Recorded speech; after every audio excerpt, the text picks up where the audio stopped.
Persoalan penanganan pemukiman kumuh di wilayah perkotaan terus dioptimalkan pemerintah Kota Gorontalo yang diimplementasikan melalui program Kota Tanpa Kumuh atau Kotaku.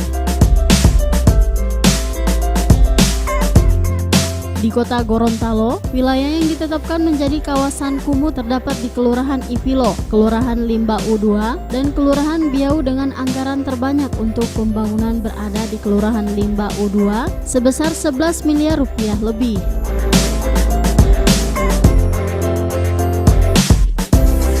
Program yang telah dicanangkan sejak awal 2017 ini saat ini sudah menangani masalah kawasan kumuh mulai dari pembenahan saluran air, sanitasi dan air bersih yang digagas dalam program 100-0-100 di Kelurahan Ipilo, Kelurahan Biau, dan Kelurahan Limba U2.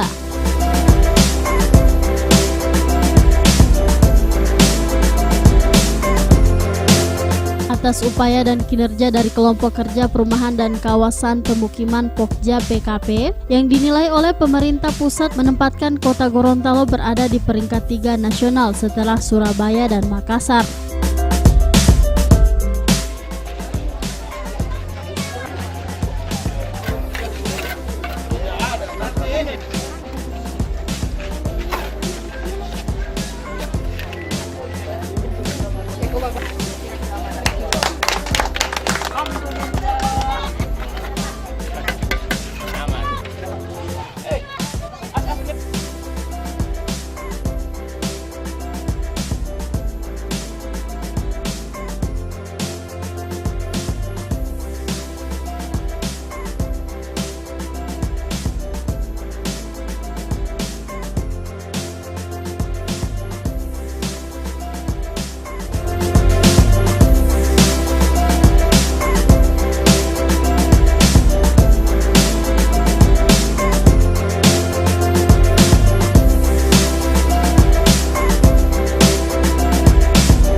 Tim Liputan Advertorial Mimosa TV.